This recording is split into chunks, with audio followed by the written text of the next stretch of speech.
Всім прывітанне, шаноўныя сябры, мы ў жывым эфіры Еўрарадыё і зараз будзем размаўляць пра лічбавыя тэхналогіі і палітыку. З намі на сувязі Александр Герасименко. У Александра такі грунтоўны спіс навуковых установаў, з якімі ён паспеў пасупрацоўнічаць за апошні час. Ну, але як мы на радыё, то пералічаць усе не будзем, скажам толькі, што ён займаецца даследаваннем прапаганды ў Оксфордскім універсітэце у цяперашні момант. Ну, то бок наш чалавек у Великабрытаніі. Прывітанне, Александр. Прывітанне. Ці добра мяне чуваць? Нам вас чуваць добра. Што ж, да тэмы нашай размовы. Я хацеў бы, каб мы пагаварылі пра тое, як YouTube і іншыя соцсеткі сталі ўплывовай палітычнай зброяй, як людзі, якія заводзяць YouTube-каналы, таксама робяцца ўплывовымі, робяцца лідарамі меркаванняў, ці гэта нехта робіць іх такімі, якія тут працуюць тэхналогіі, як гэтыя тэхналогіі могуць быць скарыстаныя супраць нас, наіўных карыстальнікаў інтэрнэта, што дазваляе рабіць Telegram, і як увогуле можна даследаваць лічбавы складнік палітычных кампаній. Давайте вось з гэтага пытання і пачнем. Александр, у чым у прынцыпе вось палягае ваша праца у Оксфордзе? Чым вы карыстаецеся? Магчыма, чым-небудзь з гэтага можам карыстацца мы, звычайныя людзі, у нашым побыце, каб адрозніваць праўду ад хлусні? Ну, агулам, калі мы спрабуем вывучаць інтэрнэт, то існуе вялікая колькасць розных класных метадаў даследавання і назірання за ім. Я думаю, што кожны карыстальнік таксама трошачкі даследчык. Калі ўпершыню людзі трапляюць у інтэрнэт, яны пачынаюць яго даследаваць, каб зразумець, што там адбываецца. Ну і паколькі ён увесь час змяняецца, гэтым людзі, карыстальнікі таксама часам вельмі доўга займаюцца. Я займаюся гэтым ужо гадоў 10, і я рабіў розныя рэчы, звязаныя з палітыкай, таксама медыа. І цяпер я займаюся даследаваннем прапаганды, напрыклад. І прапаганда такой на вялікім узроўні, ну, в сэнсе, у вялікіх нейкіх маштабах, але у плане Беларусі я больш цікаўлюся тым, што адбываецца ў нас у сувязі з выбарамі, у сувязі з пратэстамі, грамадскімі рухамі, актывізмам. Вось гэта галоўны мой фокус. Так.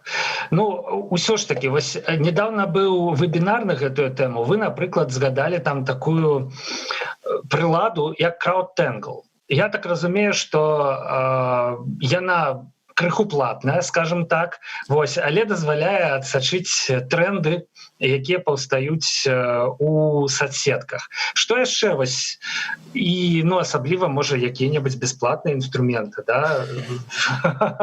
Окей, ну, што вы выкарыстоўваеце? Я бачу, вы таксама, напэўна, чулі пра яе раней, пра CrowdTangle. Так, чуў. Ну, гэта я чуў раней пра CrowdTangle, а нас-то слухае зараз шмат людзей, якія... Ну, гэта цікава, таму што гэта, дарэчы, ну, это вялікая дыскусія вакол ідзе, якая звязаная не толькі з даследаваннямі, агулам з тым, якім чынам мы можам болей даведацца пра інтэрнэт. Таму што кожны з нас не проста карыстаецца інтэрнэтам, ён таксама прадукуе вялікую колькасць дадзеных кожную хвіліну, кожную секунду, калі ён карыстаецца гэтым, да? Кожны клік, кожны лайк — гэта некая маленькая частка дадзеных, біт нейкі байт. І паступова платформы, дзе мы лайкаем все гэта, накапліваюць гэтыя біты, байты, тэрабайты, ну і пасля яны карыстаюцца гэтымі дадзенымі, каб захаваць сваю нейкую, каб заставацца, скажем, каб быць прыбытковымі. Яны зарабляюць на нас праз нашы дадзеныя. І праблема, гэта вялікая праблема існуе ў тым, якім чынам нам болей атрымаць ад гэтага карысці як карыстальнікам, таму што мы насамрэч проста даем наши дадзеныя і ўзамен, ну, атрымліваем магчымасць карыстацца платформай. Тая самая праблема даследчыкаў, якія спрабуюць вывучаць грамадства, таму што інтэрнэт — это вялікі адбітак грамадства ў пэўным сэнсе. З аднаго боку, людзі карыстаюцца інтэрнэтам, а з іншага боку мы вельмі мала ведаем, што яны там робяць, і ведаем менш і менш, таму што платформы абмяжоўваюць нам гэтай магчымасці.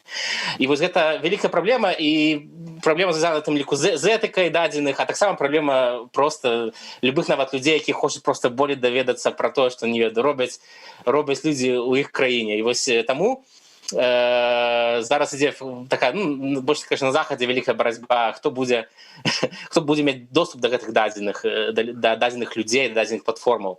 CrowdTangle — это ініцыятыва, якая дазваляе атрымаць дадзеныя, але яна адкрыта назад не для ўсіх. Вот для Оксфорда і Facebook — это Facebook-ладальнік, ці партнёр CrowdTangle, ён адкрыў, і нехта там можа бачыць, што адбываецца, а большасць людзей, нават большасць там журналістаў тым ліку не могуць. Бясплатнымі, адзін з самых лепшых, конечно, метадаў вывучэння і ўвогуле таго, каб дазнацца больш пра інтэрнэт, асабліва беларускі, гэта проста размаўляць з людзьмі, мне здаецца, насамрэч. Проста разумець, хто як бы ўплывае на тренды, хто адмініструе, напрыклад, соцсеткі, хто адмініструе YouTube-каналы. І вось з гэтымі людзьмі спрабаваць размаўляць і больш даведацца пра іх дзейнасць. Мне здаецца, якраз складана даведацца, хто адмініструе соцсеткі і тэлеграм-каналы. Прынамсі, у вялікай колькасці выпадкаў. Так, некаторыя адміністратары вядомыя, некаторыя не хаваюцца. Вось якраз пра гэта маё даследаванне, пра тое, хто адмініструе і чаму гэта важна ведаць. Таму што зараз я пра гэта кнігу пішу, пра тое, якім чынам у наших у таких вось краінах несвабодных, як Беларусь, паступова з'яўляюцца пратэсныя рухі, адкуль яны бяруцца, асабліва сучасныя, таму што многія з іх вельмі часта называюць рухам без лідараў. Вот хто быў лідарам пратэстаў у 18-17 годзе ў Беларусі, дармаедскіх пратэстаў? Хто цяпер лідар рухаў супраць паліцейскага гвалту, які зараз узняўся ў некаторых краінах Заходняй Еўропы? Вот хто гэта людзі? І мне здаецца, і вельмі часта самымі лідарамі самых цікавых, адных з самых цікавых пратэстных рухаў з'яўляюцца такі вось адміністратары, такі вось тэлеграм адміны, якія хаваюцца за нікамі, за невядомымі нейкімі абліччамі ў сваіх профайл pictures, але пры гэтым з'яўляюцца вельмі моцна ўплывовымі. Але яны займаюцца вельмі небяспечнай справай. Вось што тут можна сказаць. Так што іх жаданне заставацца ананімнымі цалкам вытлумачальнае. Ці, як у выпадку некаторых беларускіх адмінаў, жаданне з'ехаць крыху за мяжу Беларусі і адтуль, ужо не хаваючы свайго аблічча, але руліць сваімі тэлеграм-каналамі. Слухайце, вось вельмі мяне зацікавіла папярэдняя ваша думка пра тое, што мы вельмі мала ведаем пра тых, хто, уласна кажучы, і як карыстаецца тымі ці іншымі соцсеткамі і YouTube-каналамі. Бо лідарамі меркаванняў робяць YouTube-блогера менавіта людзі. Колькасць яго падпісчыкаў, хто гэтыя падпісчыкі, чым больш грувасткая, грунтоўная лічба, 100 тысяч, 200 тысяч, 300 тысяч, тым больш уплывовым падаецца чалавек, які адмініструе ці выступае праз той ці іншы YouTube-канал. Але мы не ведаем, хто гэтыя людзі, правільна? І ніяк меркаваць пра гэта мы таксама не можам. Вось то ж Ціхановскага, 280-290 тысяч подписчиков, хотя, до речі, іх перад яго першым затрыманнем, мне здаецца, было менш за 100 тысяч, то бок улады яму фактычна дадалі 200 тысяч подписчиков за вельмі кароткі час. Але мы не ведаем, беларусы гэта, расіяне, ці ўвогуле гэта можа быць нейкія боты і неактыўныя аккаунты. Мы ведаем толькі, як бы так сказаць, агульную колькасць, і высветліць, хто гэта, мы не можам, так? Это еще одна вялізная праблема інтэрнэту ў тым, што калі навуковымі тэрмінамі гэта завецца неаўтэнтычныя паводзіны. Вось калі нейкі юзер выглядае неаўтэнтычна, яго часам запісваюць у то, што завецца бот альбо кіборг. Вось гэтых кіборгаў, кіборг — это аўтаматычны аккаунт, які кіруецца часам чалавекам, а ёсць яшчэ боты, якія зусім аўтаматычныя. Вось гэтых ботаў і кіборгаў развялося у дадатак да троляў розных яшчэ адна жудасная з'ява развялося, тысячы і тысячы ў інтэрнэце, у тым ліку беларускім, і сапраўды 100% ведаць хто за хто часам вельмі складана, хаця ёсць метады таксама. Але на YouTube, вось на YouTube, чым цікавы YouTube адрозненне ад VK альбо Facebook альбо каментароў на сайце Еўрарады альбо іншых сайтаў, там пакуль што, асабліва ў беларускім YouTube палітычным, даволі няшмат такіх паводзінаў. І можна спадзявацца, што большасць людзей, якія падпісаны на Ціхановскага альбо на іншых нашых вялікіх блогераў, вядомых сэнсе палітычных блогераў, а такіх у нас ужо десяткі в Беларусі, і самы вядомы далёка не самы папулярны ў плане падписчикаў далёка не Ціхановскі, гэта нехта, здаецца, з ягонымі пад 400 000 падписчикаў. Это вельмі шмат для Беларусі, у якой 9,5, але, канешне, з іншага боку, верагодна, што не ўсе беларусы. Але гэта мы ўжо дакладна... Гэта ведаюць толькі тыя, хто сапраўды адмініструе гэтыя каналы, вось. Але яны ніколі не прызнаюцца нам. Можна іх спытаць, калі вось спадар Ціхановскі нарэшце прыйдзе на эфір, спадзяюся, калісьці на Рады. Спадзяюся, што ў бліжэйшыя некалькі гадоў у нас з'явіцца магчымасць запытацца у Ціхановскага. Спадзяюся ўсё ж такі, што гэты ціск, які на яго аказваецца, не будзе даведзены да канца. А якія ёсць інструменты, каб меркаваць пра гэта? Напрыклад, мне адразу ў галаву прыходзіць, калі на YouTube-канале, умоўна кажучы, 10 000 падписчикаў, а прасмотраў там 400-500, значыць, найхутчэй нейкія гэтыя падписчики не вельмі цікавяцца зместам YouTube-канала. Ці, напрыклад, ютубаўскія алгарытмы, яны цалкам рэальна могуць стварыць такую сітуацыю, показаць відэа, якое з'яўляюцца на YouTube-канале ў 10 000 падписчикаў, скажем, толькі 1-2%, 3% з тых, хто падпісаны на гэты канал, і ўсё, а далей грошыкі плаціць. Сапраўды, мы мала ведаем насамрэч, як працуюць гэта YouTube алгарытмы, якія вызначаюць, што мы бачым на YouTube і што не. Яны пастаянна змяняюцца, таксама пастаянна эвалюцыянуюць.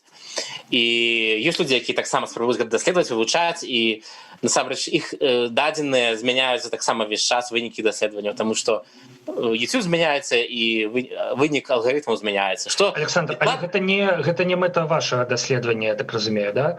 Прабачце, я пытаюся пра тое, што мне цікава, і я думаю, слухачам цікава, і часам я не трапляю менавіта ў сферу вашых навуковых інтарэсаў. Не, пытайце, што цікава. То, што ведаю, я распавяду. Добра.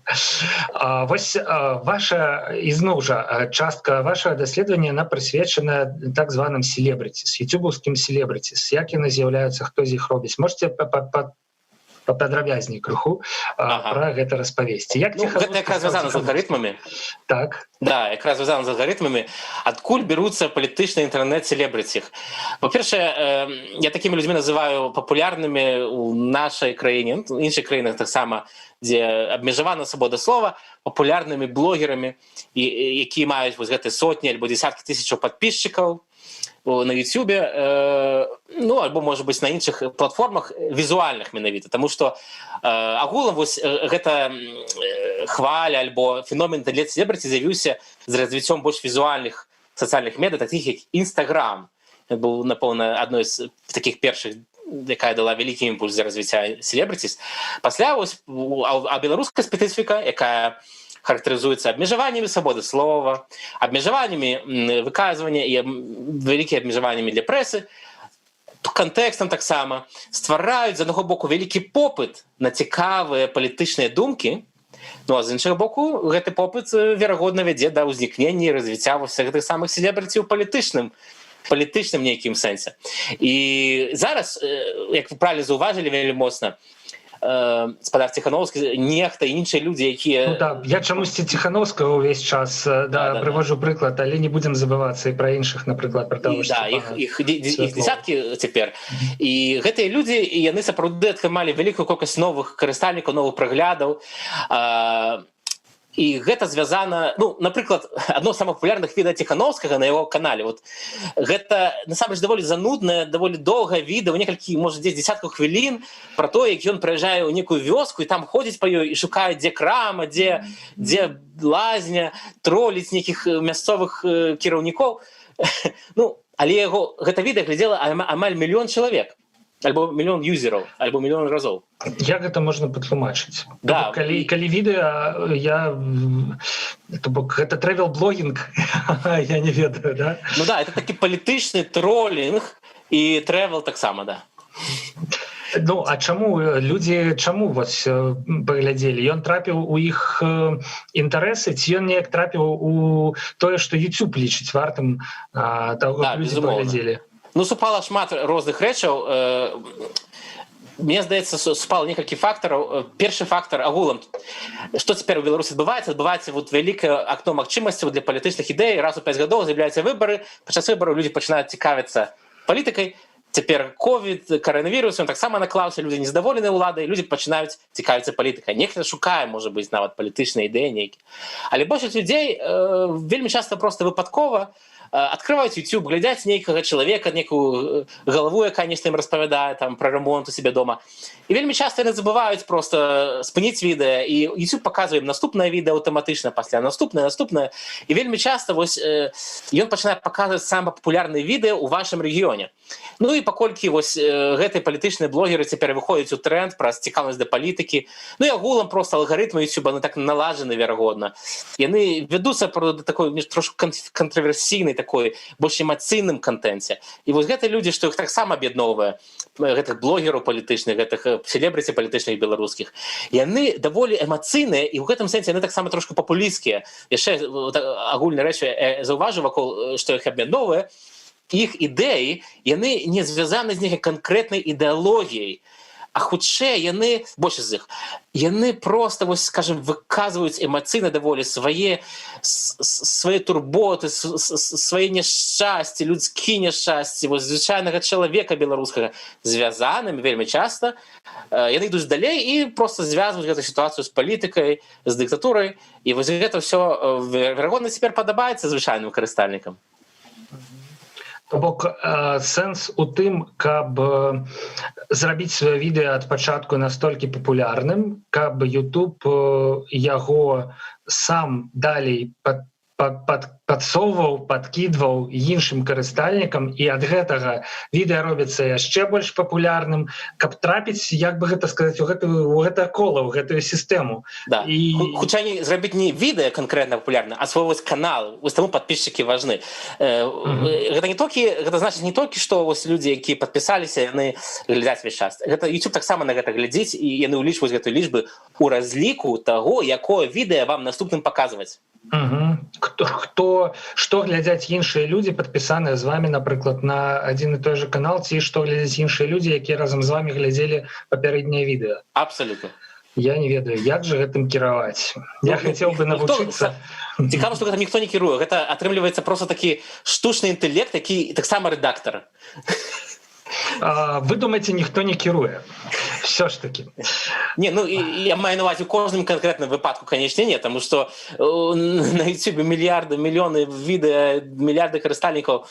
YouTube зараз другі папулярнасці сайт у Беларусі пасля Google, напрыклад. Ну, ведаеце, вось ёсць жа прыклады гэтага ўмешальніцтва ў выбары праз Facebook, напрыклад, да? Гучная гісторыя з Cambridge Analytica падчас апошніх выбараў у Злучаных Штатах Амерыкі.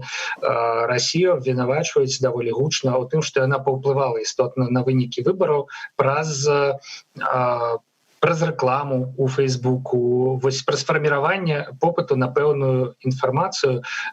І як вы думаеце, у Беларусі зараз гэта магчыма? Вось мы перажываем выбарчую кампанію праз той же YouTube, праз той же Facebook, хаця это прынцыпова розныя сервісы, розныя глобальныя карпорацыі, але тым не менш. Вау. Можа, ёсць уже нейкія пэўныя прыклады таго, як гэта адбываецца? Ну, ёсць, канешне, да. Прабачце, да, ёсць прыклады, яны не звязаныя з беларускімі выбарамі, але звязаныя з папярэднімі нашымі этапамі палітычнага жыцця нашага беларускага, напрыклад, з такім крызісам, такім перманентным крызісам расійска-беларускіх адносінах, які стаўся яшчэ 2000 апошняй, скажем, ітэрацыя 18-19 год. Тады, можа быць, памятаеце, распаўсюджваліся чуткі у тое, што ці Лукашенко ці то хворы, ці то ён сыходзіць, ці то ён і ўжо не трымаецца, ўжо апошнія месяцы яму засталіся, просто амаль ужо там сабраў чемадан свой. Ну, гэта вот чуткі, я гэта вывучаў, і не толькі я, мне здаецца, супадаюць нашы агульныя. Распавядзіце, калі ласка, гэта вельмі цікава. Калі можна, як нам падсоўваюцца гэтыя чуткі, як людзей прымушаюць у гэта верыць, ці можна вылічыць цэнтр нейкі, які... Да, можна. Цікава, што менавіта гэты момант гэтых чутак распаўсюджваўся насамрэч. Да звычайных людзей ён трапляў праз нашы незалежныя медыа, якія перадрукоўвалі іх часам, са спасылкай на ананімныя тэлеграм-каналы. Тэлеграм тады толькі з'явіўся, скажем, такім паўстаў у Беларусі такім нечым новым, такім крыніцай палітычнай інфармацыі. У Расіі ён уже даўно карыстаўся попытам сярод палітычна цікавых людзей. Ну і вось пачалі перадрукоўваць са спасылкай на гэтыя тэлеграм-каналы. Я сабраў некалькі такіх, 30-40 прыкладна такіх публікацый, прасачыў, куды яны вядуць, нават не 30-40, пад 100 публікацый я знайшоў у 10 самых папулярных беларускіх медыа незалежных па наведвальнасці. І яны все вялі на 3 асноўныя групы тэлеграм-каналаў у выніку, урэшце рэшт. Не абавязкова непасрэдна, можа быць, праз іншыя каналы, то бок я рабіў то, што завецца метад завецца аналіз сацыяльных сетак, не звязаных сацыяльнымі сеткамі, гэта social network analysis, гэта як бы сацыялагічны метад. І вось праз гэты метад я зразумеў, што гэта кампанія вялася 3 асноўнымі тыпамі каналаў. Адзін тып быў звязаны з беларускай амбасадай, расійскай амбасадай ў Беларусі, другі быў звязаны з адной з башен Кремля, дакладна з такім чалавекам па прозвішчу Громаў, які прадстаўляе там сілавікоў. Ну і трэці таксама быў звязаны з расійскімі элітамі, але па-за Кремлём.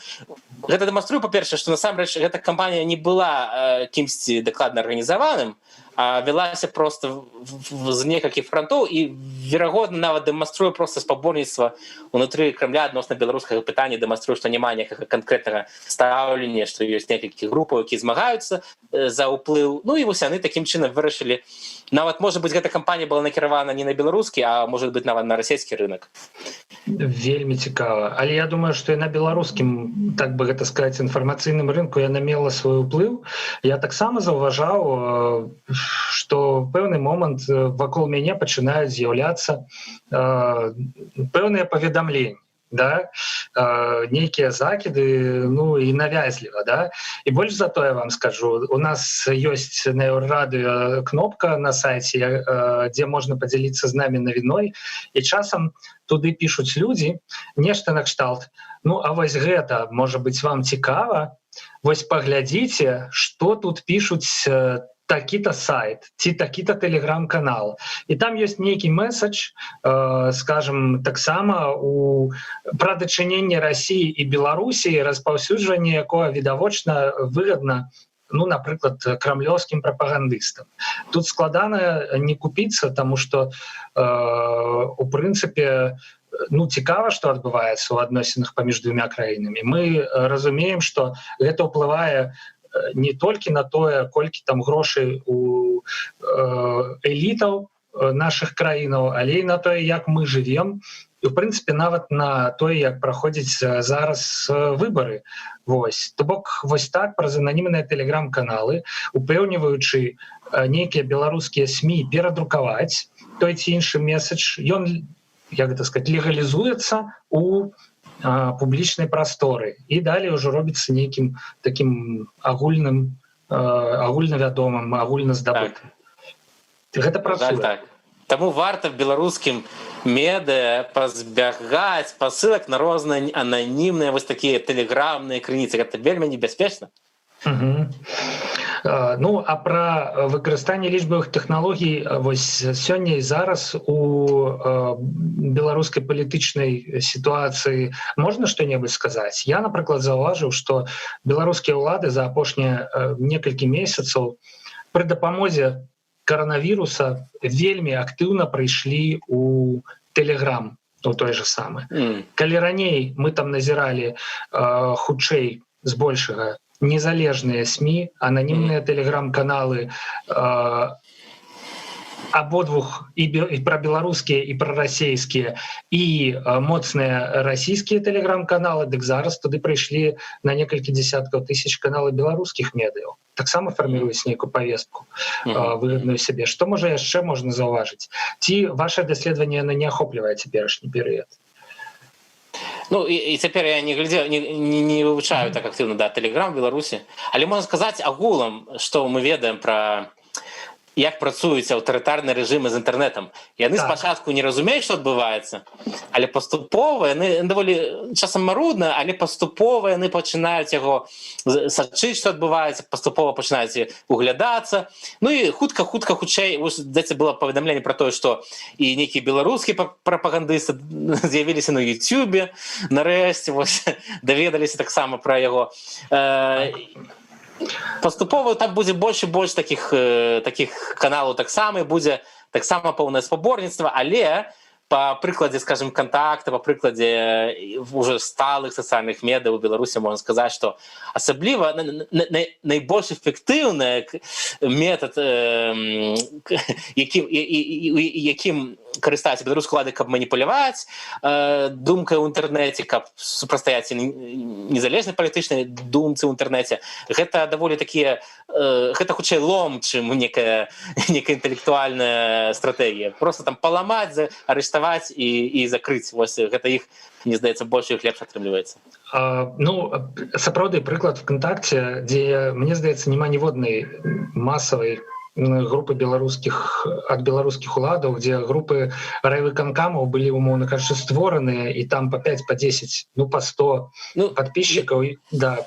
Але ёсць БРСМ розныя, вот такія тролі групы БРСМ. Яны стварыліся вельмі даўно, яшчэ у адказ на пратэсты рэвалюцыі сацыяльных медыяў 12-го году. І з тых часоў яны там актыўнічаюць часам. Яны назапасілі ўсё ж падписчикаў, так? Але ў Тэлеграме сітуацыя іншая. Улады яны скарысталіся тым, што яны маюць эксклюзіўную інфармацыю увесь час. Чыноўнікі маюць інфармацыю першымі пра распаўсюд каранавіруса. Тэлеграм-канал Пул першага, таму што ён знаходзіцца, ну так бы мовіць, побач з целам. Ён мае першым усе гучныя выказванні, цытаты і гэтак далей. І карыстаючыся гэтым, яны вельмі хутка змаглі набраць даволі істотную колькасць падписчикаў. І зараз яны пайшлі далей і ствараюць ужо не інфармацыйныя каналы, а такія каналы, якія існуюць таксама ўжо даволі даўно ў незалежным Тэлеграме. Напрыклад, з'явіўся днямі сатырычны тэлеграм-канал «Жоўтыя злівы». Там таксама зараз падписчикаў не шмат, але ён спрабуе мемасікі лепіць пра апозіцыянераў. Я могу сказаць одну рэч важную, мне здаецца, што прыкладна тое ж самае адбывалася ў Расіі ў 17-18 годзе, калі толькі тады пачалі актыўна карыстацца тэлеграмам палітычна заангажаваныя людзі. Спачатку там было шмат незалежных каналаў, пасля некаторыя незалежныя каналы былі прададзеныя людзям, звязаныя з Крымлём, і вось гэтым прапагандыстам, розным башням. І ў выніку расійская тэлеграма палітычная аказаўся заспамленым вось гэтым кремлёўскім контентам. Не ведаю, што адбудзецца ў Беларусі, але таксама такое можа здарыцца вельмі хутка. Ну што ж, спадзяюся, што нашы людзі ўсё ж такі захаваюць нейкую цвярозасць і здольнасць адрозніваць інфармацыю незалежную ад інфармацыі, скажем так, заангажаванай.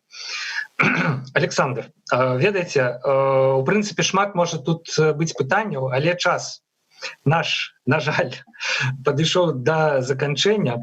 Я хацеў бы папрасіць вас сачыць больш пільна, калі у вас есть час, за тым, што менавіта адбываецца вакол прэзідэнцкіх выбараў, і папрасіць вас, каб мы з вами, можа, праз 2 месяцы, напрыклад, да, ці крыху пазней зрабілі яшчэ адзін такі эфір і пагутарылі менавіта пра тое, як вось гэтыя лічбавыя тэхналогіі ўплывалі на палітыку ў сёлетнюю прэзідэнцкую кампанію. І мне здаецца, гэта было б вельмі цікавай размовай. Можна да вас такой просьбай звярнуцца?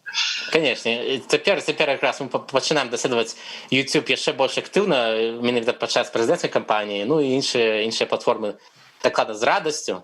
Супер. Тады развітваемся, ну, на нейкі працяглы час, але тым не менш на час вельмі цікавых падзеяў, да. І можа ўжо, ну, хаця мы з вами найхутчэй будзем ізноў жа сустракацца праз месенджеры, хацеў запрасіць вас у студыю праз 3 месяцы, ну, але як атрымаецца. Да. Дзякуй вялікі. Александр Герасименко, даследчык з Оксфордскага універсітэта, быў у эфіры Еўрарады. Мы размаўлялі пра тое, як лічбавыя тэхналогіі ўплываюць на палітыку, пра YouTube, пра тое, як там з'яўляецца лідар меркаванняў. Мне здаецца, гэта была вельмі цікавая размова. Александр, да пабачэння. Да пабачэння. Рады быў пагаварыць з вами. Павел Свярдлоў працаваў з хатняй самаізаляцыі. Пачуемся на Еўрарадыё.